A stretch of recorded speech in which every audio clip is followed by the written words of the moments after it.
Olá você que nos assiste. Está começando agora mais um podcast Interior Baiano Notícias, que além de portal tem um compromisso de, uma vez por semana, trazer para a nossa mesa convidados super especiais para falar de saúde, educação, entretenimento e principalmente política. Eu sou o Wilson Júnior e hoje estou com um convidado aqui super especial, que primeiro eu vou apresentá-lo para depois passar as honras, digamos assim, para ele.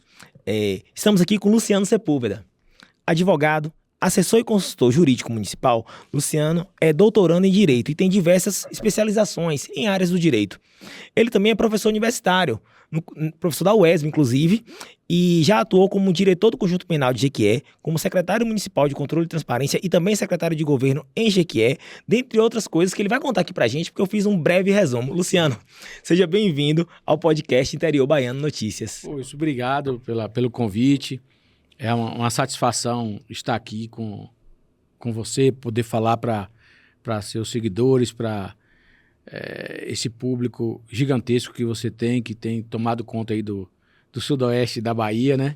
E é isso, sou professor da UESB, como você comentou, né? Sou advogado, militante já há 27 anos, estou há 22 anos na UESB, lecionando a disciplina de Direito Eleitoral, né? Então, que maravilha. Está bem efervescente por conta da aproximação das eleições, das eleições municipais, né?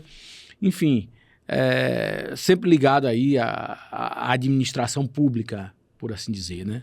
É isso mesmo, nós vamos falar muito de eleições municipais aqui, direito eleitoral no caso também, mas antes eu quero saber o seguinte, como é que foi? Você tá aqui mesmo de Conquista? Não, eu sou de Jequié. Né? Conta um pouquinho dessa trajetória, você é de Jequié, como foi que entrou no direito, isso, até chegar... Sou de Jequié. Minha família é de advogados, né, tenho tias, tio, meu pai é advogado, meus irmãos são advogados, então foi uma família ligada ao direito, foi uma tendência natural, né? E em 2001 eu prestei concurso aqui para a UESB e estava no início do curso de Direito, né? E desde de lá para cá estou vinculado à UESB, só fiquei fora da UESB no período que saí para o curso de aperfeiçoamento. E a partir de 2014 eu decidi, tem 10 anos, portanto, residi definitivamente em Vitória da Conquista. Então nós temos escritórios em Salvador, Jequié, Vitória da Conquista, e eu residia em Jequié. Né? Sim, no meio do caminho. No meio do caminho. E aí, a partir de 2014, eu resolvi vir com a família e estou aí radicado em Vitória da Conquista desde então. Que maravilha. Você falou sobre essa carreira na área acadêmica, digamos assim, né, que você tem. Como é esse papel de trabalhar também, de atuar na formação de novos advogados, de novas pessoas da área do direito, como você... essa relação também, quanto isso também acrescenta na sua carreira profissional, como pessoa, como tudo. A docência, a sala de aula é inspiradora, né? Lidar com o jovem no início da vida, descobrindo as suas próprias vocações. Então, é sempre um desafio motivador estar em sala de aula, lecionar, ainda mais na UESB, que é uma universidade de qualidade, universidade de ponta, né? Está entre as melhores do país. Então, é uma experiência bastante gratificante, né? Nós vemos hoje, passado todos esses anos do curso de Direito da UESB, só para falar da região, o impacto regional, né? São juízes, promotores, defensores públicos, delegados, excelentes advogados, operadores do direito de modo geral, saídos de lá. Mas eu também lecionei nos cursos de Direito da FTC e da FAINOR, né? E depois, por falta de tempo, eu resolvi ficar só na UESB, mas eu atesto também, são duas instituições que levam muito a sério o ensino superior aqui na nossa região. Nossa cidade, digamos assim, falando assim de Vitória da Conquista, né, que é a cidade de onde que eu soube que também você não é daqui, né? Também não sou de Itabuna, mas já me considero também conquistense, porque fiz a faculdade também aqui, na UESB também, já sou da turma em 2007, e Vitória da Conquista se tornou realmente esse polo também universitário, né, digamos assim. Muitas instituições formando gente de todo... Converge aqui, né? A cidade acaba atraindo muita gente. no curso, como professor, acho que você tem essa experiência com pessoas de diferentes locais também, acho que demais, isso... A UESB é um modificador da realidade social, né? Então, a UESB, começa tudo com a UESB e hoje a gente vê aí inúmeras instituições de curso superior na UESB, e isso faz com que toda a sociedade se desenvolva, né? Sim. Você vê aí a quantidade de hospitais, porque também há muitos cursos na área de saúde. Bom, de um modo geral, Vitória da Conquista é estrategicamente, geograficamente muito bem situada, né? A cidade se desenvolveu muito, ela por estar aí a uma distância considerável da capital, a gente acaba tendo que ter todos os serviços por aqui mesmo, né, para que atenda a população. Isso atrai até norte de Minas, oeste da Bahia, sul da Bahia, acaba vindo atraído aqui para o desenvolvimento de Vitória da Conquista. Se tornou um polo, digamos assim, é isso verdade. mesmo. Sobre gestões municipais, você atuou em Jequié, né? Secretário de Transparência e secretário de Governo. Experiência na gestão pública, teve alguma outra também? Como foi esse momento? A minha vida é ligada a isso, né? Além de secretários, por 2 ocasiões fui secretário em Jequié, na administração de Jequié, mas sempre estive ligado a assessorias jurídicas de vários municípios. Hoje eu estou na assessoria especial da presidência da UPB, né? Então estou direto ligado à administração pública, e fora isso assessoria a vários municípios aqui da região, né? Do entorno, Chapada Diamantina, sul da Bahia. Então a gente tem uma atuação direta na assessoria jurídica municipal aqui em muitos municípios desde então. Algumas pessoas que trabalham na assessoria jurídica já passaram por aqui e sempre comentam o quanto é importante, porque realmente a modernização das leis mudou muita coisa, vem mudando ao longo dos anos.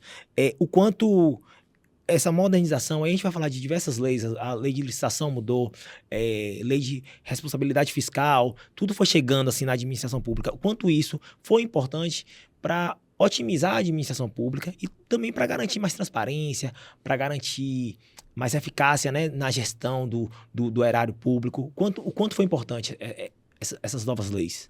Eu acho que nós caminhamos sempre para um aperfeiçoamento da gestão pública municipal, né? Então, as leis que você citou e outras mais, né, que foram acontecendo e foram modificadas para melhor no decorrer do tempo, e tanto fez com que a gestão pública se profissionalizasse, quanto o gestor ter a exata noção do seu papel, o gestor público, principalmente o prefeito, que é aquele que está mais próximo ao povo, mais próximo ao cidadão, à cidadã, né? Então, eu considero que esses políticos, esses prefeitos, eles têm que ser bom político.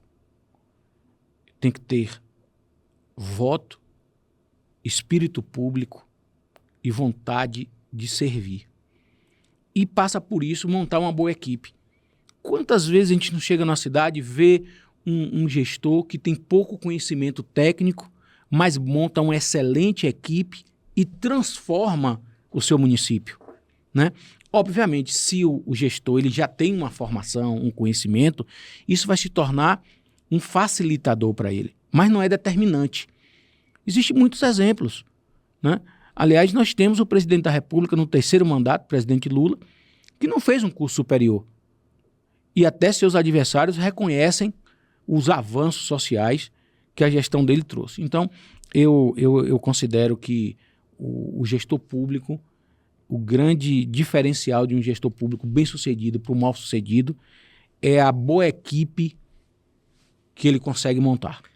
A gente escuta muito falar de muitos gestores em campanha falar, vou montar uma equipe técnica. A política é em um determinado ponto, mas na gestão, equipe técnica.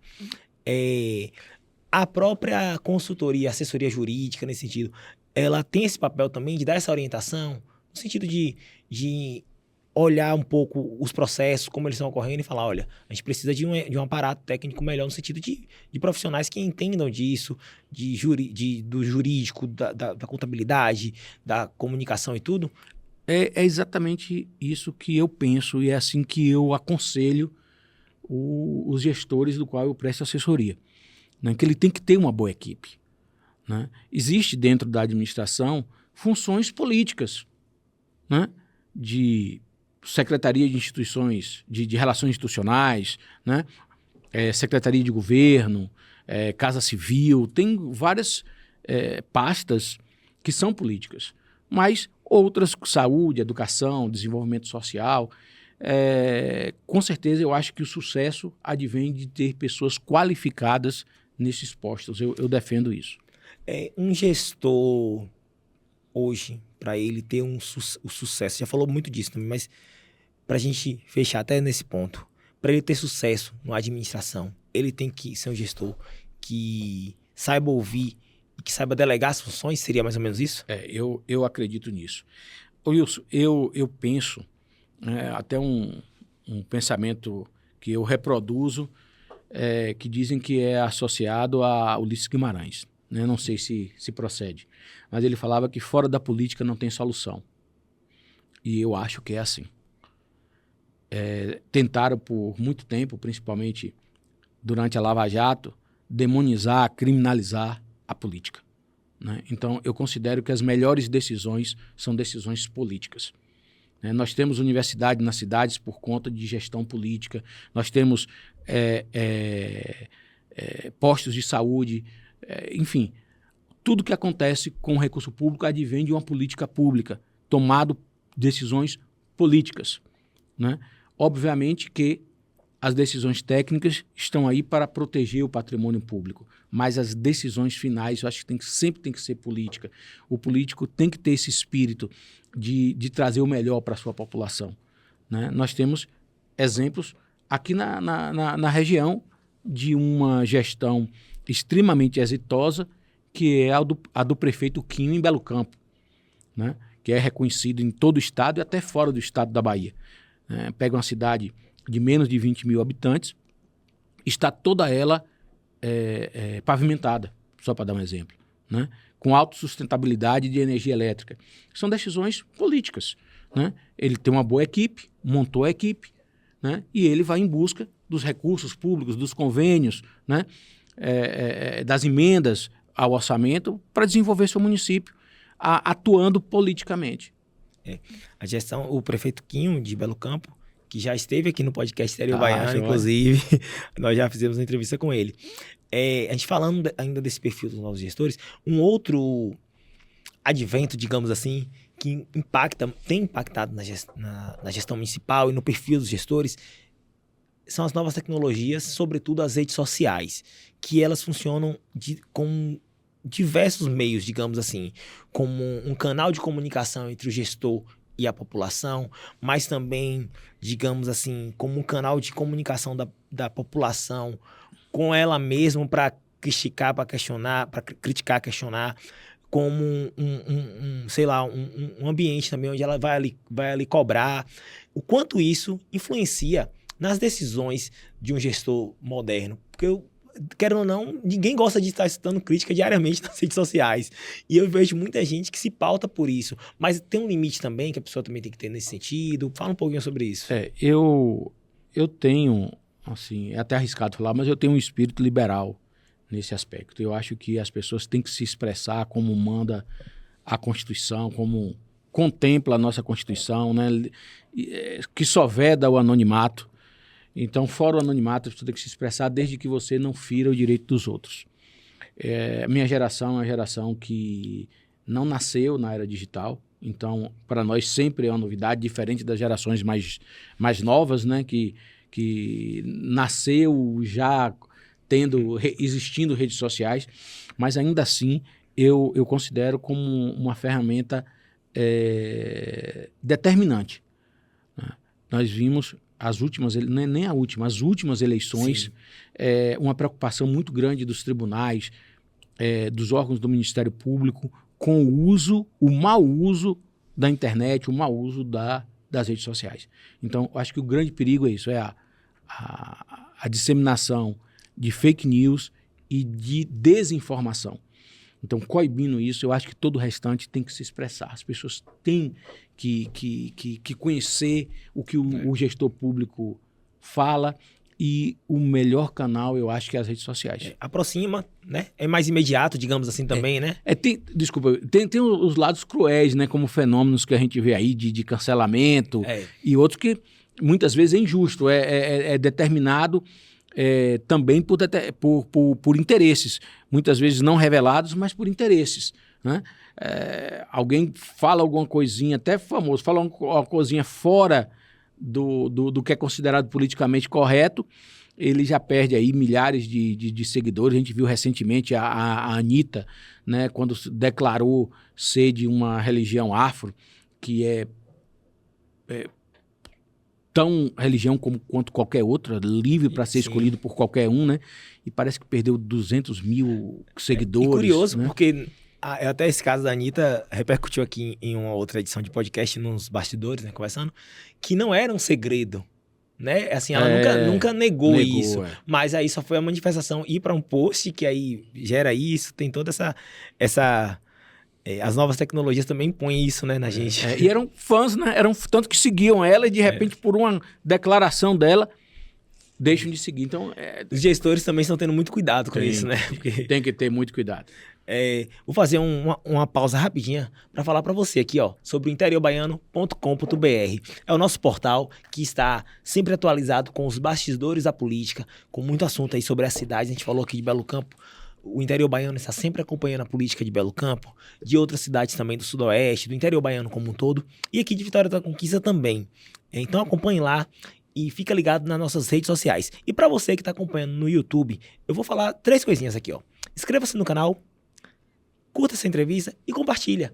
Não tem segredo, gente. Você que gosta do interior baiano, você que está acompanhando essa entrevista com o Luciano Sepúlveda e está gostando, curta aí, compartilha, manda para um amigo, fala, olha, rapaz, essa entrevista é legal. Você, o que tá achando também, comenta, porque a gente sempre dá uma olhada nos comentários e é de onde a gente tira esse feedback. Então é isso, fica ligado no interiobaiano.com.br e nas redes sociais, no YouTube, no Instagram, no Spotify, que você que tá assistindo aqui agora no YouTube também tem alguma coisa para fazer, vai sair da tela, joga no ouvido aí, ó, no Spotify, que a entrevista também tá no Spotify, Facebook, estamos nas redes, digamos assim. Vamos falar agora de período eleitoral. Também um dos assuntos aguardados dessa entrevista. Acho que todo mundo querendo saber muita coisa. Um período que gera muita dúvida nas pessoas, porque nós estamos agora em pré-campanha, não é isso? Ainda em pré-campanha, agora mês de julho. Muita gente ainda não entende isso. O que é pré-campanha, o que é campanha.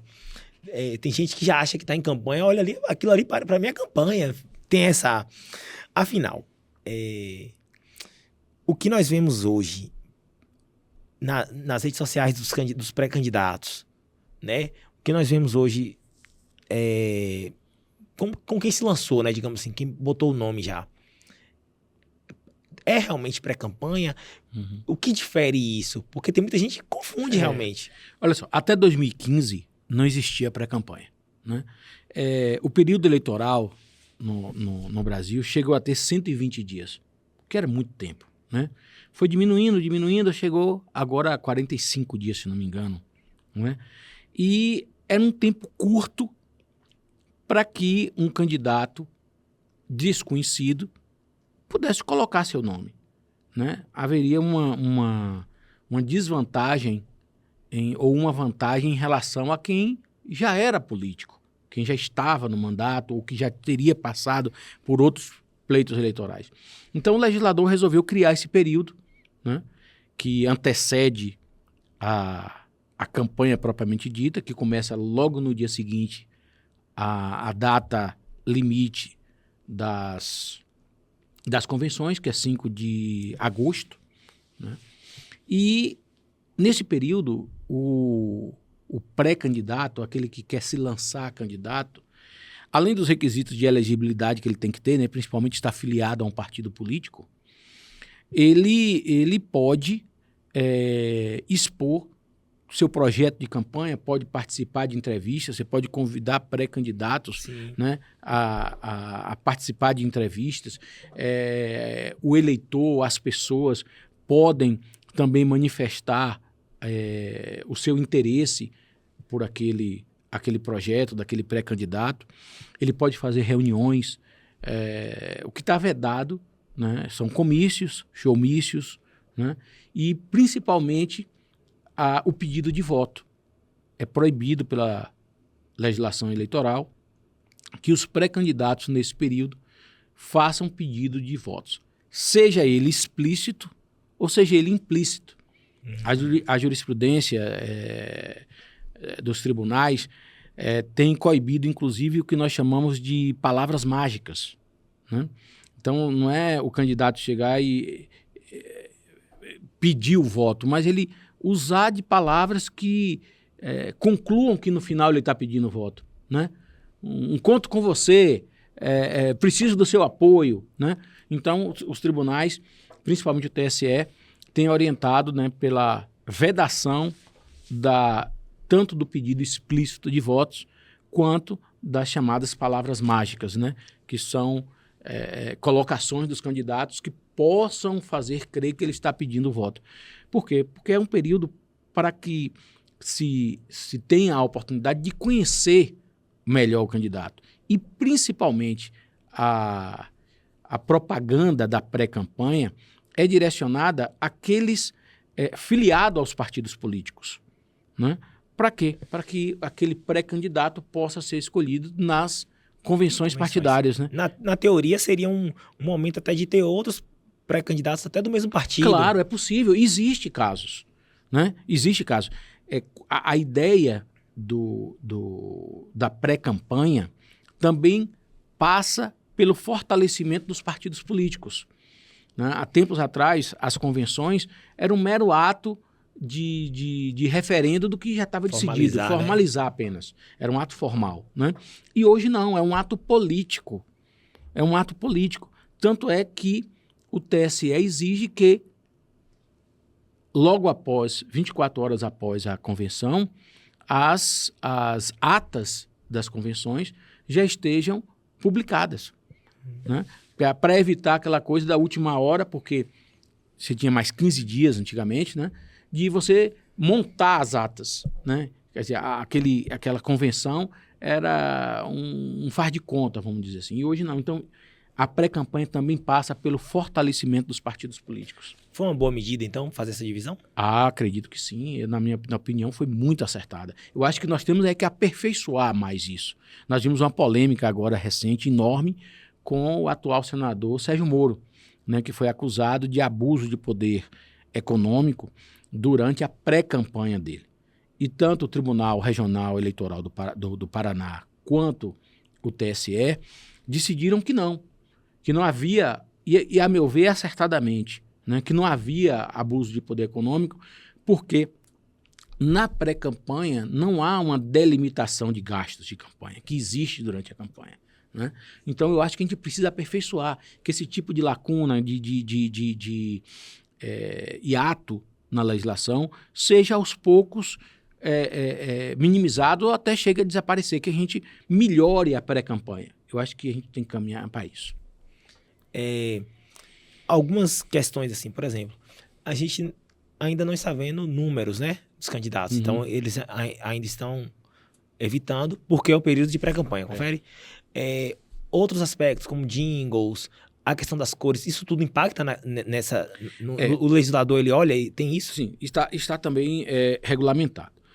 O número dos candidatos é o número do partido, né? No caso do prefeito vai ser só os 2 números do partido, e dos vereadores são os 2 números inicialmente os 2 números do partido e mais 3 números. Sim. A escolha deles, né? Então, o que a legislação fala é que os números são de livre escolha do partido. Se tiver algum conflito, deverá ser por sorteio, né? Então, a utilização de número ainda não é possível, até porque eles não sabem qual vai ser o número. Nenhum deles sabe. E na teoria também nem sabe se vão ser candidatos de fato. E nem sabe se vão ser candidatos. Mas não impede que o pré-candidato diga qual é o partido dele. Pelo contrário, um dos objetivos da pré-campanha é ele trazer mais filiados para o partido. Né? É uma forma de fortalecer o partido. Muita gente fica com essa dúvida também, né? Porque não tem problema nenhum. Em relação aos pré-candidatos, digamos assim, à reeleição, tem uma questão que já foi levantada aqui no interior baiano, que é realmente o abuso do pré-candidato à reeleição. O Gerson está tentando a reeleição e tenta, de todas as formas, atrelar sua imagem às obras do município, a obra da prefeitura, obviamente da gestão dele, mas assim, realizando grandes eventos para cada inauguração de quebra-mola, digamos assim, e tudo. A legislação, ela chega em algum ponto até que o gestor chega a ser proibido, né, de participar. Ele é proibido. A partir agora desse mês de julho, acho que são dia 6 ou dia 7 de julho, não sei, ele não pode mais participar de inaugurações. Né? Nem aqueles que estão candidatos ou que estão candidatos à reeleição. Sim. Né? Só que o que a gente tem que ter em mente, Wilson, é que nós temos mecanismos para coibir os abusos. Né? Nós temos o Ministério Público Eleitoral muito atuante, os partidos políticos. Né? Então, nós estamos aqui, mas quem vive o lado jurídico, que é os bastidores, como Sim. eu vivo, né, nós já estamos aí, processualmente falando, a todo vapor. Né? Então, representação por propaganda antecipada, por abuso de poder político, por abuso de poder econômico, por impugnação ao registro de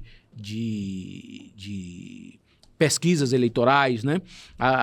As eleições no Brasil, há muito tempo, a gente sabe da influência que tem uma pesquisa eleitoral, né? Influencia o indeciso, né?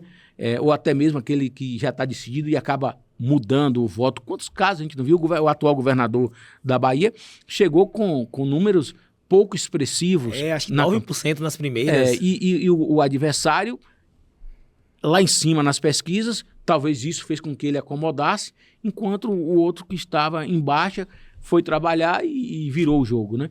Então, é importante. E ainda hoje fizemos uma defesa aqui na cidade próxima, aqui em Livramento de Nossa Senhora, sobre uma pesquisa eleitoral de um dos pré-candidatos lá da região. Né? Então, é isso, tem acontecido, já está, mas o que deixa a gente tranquilo, eu, principalmente como professor, como estudioso do direito eleitoral, é que nós temos instrumentos legais, jurídicos, para coibir os abusos. Aqueles que abusam, se preparem, porque vão ser alcançados. Eu já noticiei, assim, a equipe do Interior Baiano também já publicou notícias sobre julgamentos, inclusive. Justiça suspende propaganda de tal candidatos e multas. Então, acredito que isso realmente... Os partidos se organizaram, as candidaturas estão mais organizadas nesse sentido, e aí é um de olho no outro, não é isso? O que a gente não pode ter, e que eu vejo também com ressalva, é esperar um segundo turno, ou naquelas cidades maiores, o terceiro turno, no judiciário. Né? Então, quem tem que decidir quem é o prefeito, quem é o vereador, quem é o governador, quem é o presidente da República, é o voto do povo. Né? Aquele que perde, que não teve a preferência, também tem que aceitar a derrota. Então, a gente tem visto cada vez mais a judicialização, esperando que o tribunal que dê a palavra final e não o eleitor. Né? Então, eu acho que a gente tem que respeitar isso e os tribunais, e já tem sido assim, né? Acatar o voto do povo, do eleitor. Né? A gente sempre acompanha, conhece cidades em que teve eleição, aí tem muitos casos, demorou para tomar posse, porque não sabia se ia, se não ia. Ou toma posse e depois sai do mandato. Né? Acontece muito. Acontece. Nas últimas eleições, aí eu vou citar especificamente também 2022, mas outras já demonstramos esse caminho, que é um caminho de polarização, um caminho de um embate cada vez mais, digamos assim, acirrado, né? Mas eu vou falar primeiro da polarização. Este cenário se repete muito em cidades, são cidades pequenas, em que são dois grupos políticos e Vitória da Conquista. Você, como quem acompanha um pouco da política, você olha o cenário, vou falar aqui agora de cidades como Vitória da Conquista, talvez seja o exemplo maior, né, que a gente está aqui, e também Jequié.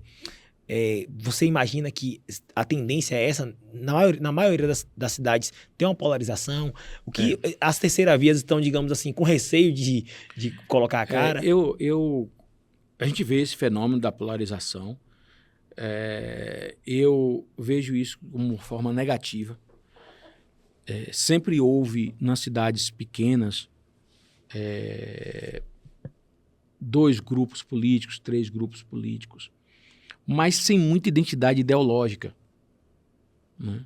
Diferente de uma cidade como Vitória da Conquista, que é uma cidade historicamente politizada, né? Veja aí Pedral Sampaio, historicamente Conquista é politizada, né? Então,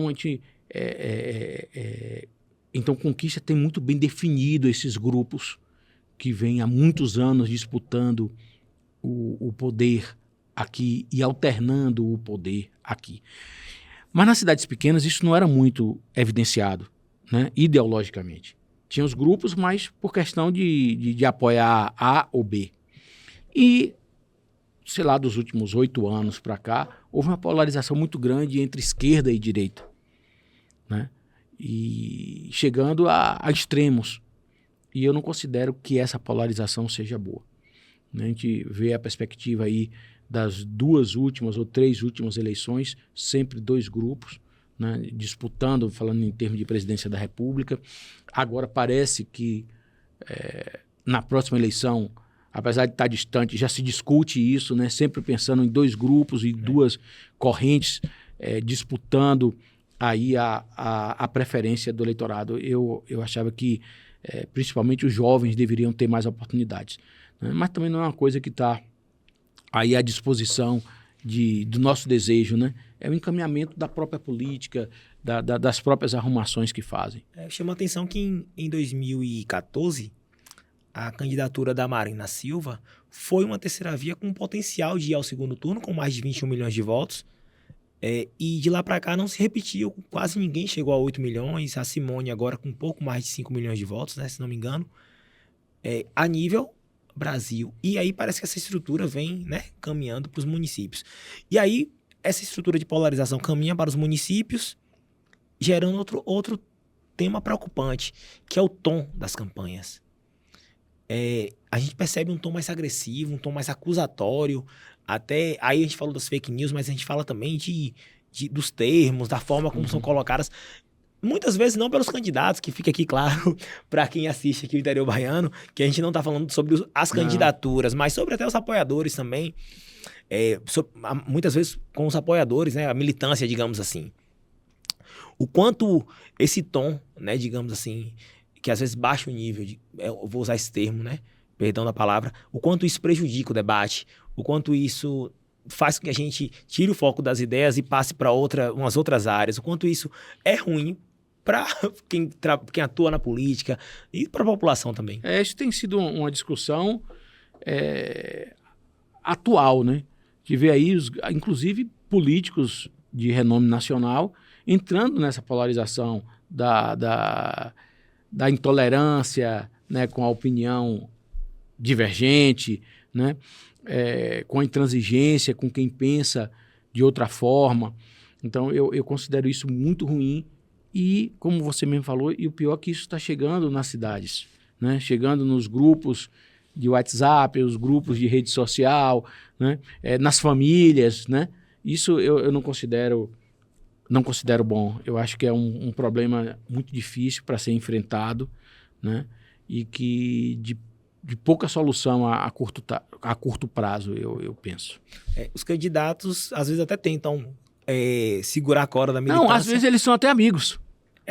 Até se cumprimentam com educação, se cumprimentam com urbanidade, com cordialidade, né? Se acirra mais os ânimos, principalmente nas cidades pequenas. Como você falou, são os apoiadores, os correligionários, né? Entre os candidatos é muito pouco, muito difícil. A gente está caminhando aqui mais ou menos para a reta final do bate-papo. Ainda tem alguns assuntos para a gente debater aqui. Mas você comentou sobre a gestão de Quinho. em Belo Campo e tudo. E aí eu sempre tenho uma brincadeira aqui no podcast Interior Baiano, que eu peço pro pessoal dar uma nota, né, para a gestão de determinado prefeito. E me chamou a atenção, eu vou fazer essa pergunta para a gestão de Quinho. Se você fosse dar uma nota, como professor também, de 0 a 10, para o trabalho que Quinho faz em Belo Campo, qual nota você daria com uma breve justificativa? 10. 10. Quem pega uma cidade de menos de 20 mil habitantes, sem estrutura nenhuma, né? Próximo de Vitória da Conquista, está aqui a 60 quilômetros. Então, acaba que Vitória da Conquista atrai as pessoas da região toda para cá. E, não obstante isso, Quinho consegue revolucionar a cidade. Está terminando o 8º ano de mandato, com todas as contas aprovadas pelo Tribunal de Contas, sem responder a nenhum processo por atos de improbidade ou de má administração, né? E a prova é que as pesquisas aí apontam ele com uma aceitação fenomenal, né? Extraordinária. Então, eu acho que é um bom exemplo de boa gestão. É um exemplo excelente de alguém que consegue fazer uma boa gestão numa cidade com pouco recurso próprio, mas que o gestor teve a capacidade de buscar os recursos fora, né, e trazer desenvolvimento para a sua cidade.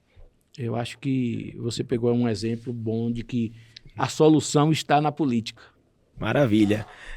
E aí eu vou voltar para aquele recado. interiobaiano.com.br, mas agora falar para você que está no YouTube. Acompanha o Interior Baiano. A entrevista com o prefeito de Belo Campo, Quinho, está aí. Só é sair vasculhar aí vídeos, você vai lá embaixo, que foi uma das primeiras entrevistas do podcast. Inclusive, já vou fazendo aqui a cobrança para que o prefeito de Belo Campo volte aqui para fazer até um balanço sobre, né, as outras, comparar a primeira entrevista com agora. E a dele, tá? De outros prefeitos da região, de outros atores, agentes da política. É porque a gente tem que citar os bons gestores, os bons políticos, né? Porque a gente não pode demonizar a política. Tem outros assim, o prefeito Silvani Barros de Manoel Vitorino, né?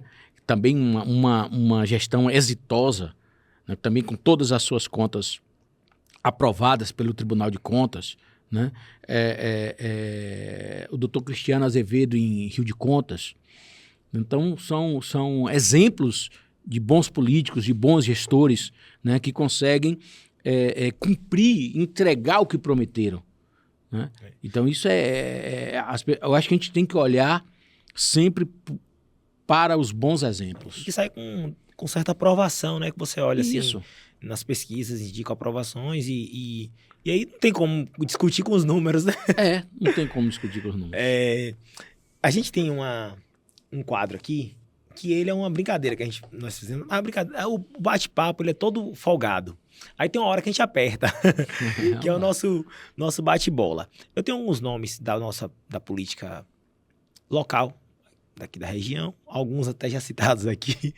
E a gente pede que o convidado defina essa pessoa em uma palavra ou uma breve frase, para manter a dinâmica do bate-bola. E a definição pode ser ao seu gosto, ou pode também não ter uma definição. Assim, eu até para ficar bem claro para o seu público aí, né? Eu sou técnico.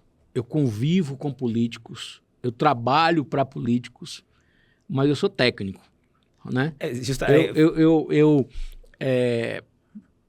encaro a política como o melhor caminho, né? Mas a minha função é técnica. Então, o olhar também é técnico. É técnico. Então, eu estou fazendo essa observação, porque talvez eu não faça uma avaliação política tão boa quanto você faria aí por essas pessoas que você vai citar. Mas eu vou falar o primeiro nome. O primeiro nome, já falamos aqui, é o prefeito de Belo Campo, Quinho. Para mim, é o melhor prefeito do estado da Bahia. O prefeito de Jequié, Zé Cocá. Extraordinário também. Governador Jerônimo Rodrigues. Eu acho que vai ter tempo ainda para mostrar o tanto que ele é bom. Ministro da Justiça, Ricardo Lewandowski. Achei um erro ele sair do Supremo e ir para o Executivo. Presidente do STF, Luiz Roberto Barroso. Era um grande professor. Alexandre de Moraes. não leio mais o livro dele. Presidente Lula. O maior político da história do Brasil. Ex-presidente Jair Messias Bolsonaro. Tomara que não volte. Definido, 8 nomes. Se eu tivesse 10 nomes aqui guardados, como a gente faz essa brincadeira aqui sempre, que a gente guarda, e a gente tá guardando agora, viu? Acertava também. Fazia a definição. Foi uma aula. Pô, obrigado. Pena que a gente ter esse podcast, a gente pode... Porque o Interior Baiano, nós fazemos para dar gostinho, para fazer parte 2, parte 3, parte 4 e trazer sempre um convidado para cá. Então, o professor Luciano as portas aqui estão abertas, a gente agradece demais a participação no Interior Baiano. Eu que agradeço, me coloco à disposição, né, para você, para seu podcast, para o Interior Baiano, do que tiver a nosso alcance, um esclarecimento, fazer um debate mais acirrado sobre propaganda eleitoral, sobre gastos de campanha. Tem muito assunto pode ter que certeza interessa. que nesse período agora é o que mais a gente vai tentar fazer. Então, com certeza, você que está acompanhando aí, você vai ver muitas vezes o professor aqui, se a agenda dele permitir. Pronto, estou à sua disposição. Obrigado aí. Muito obrigado. E obrigado, gente, a você que acompanhou mais um podcast. Fica ligado aí que vem muita coisa boa. Período de campanha chegando, vocês não têm noção do que vai acontecer nesse Interior Baiano, viu? É isso aí. Eu sou o Wilson Jones e só agradeço a você que assistiu. Valeu. Tchau, tchau.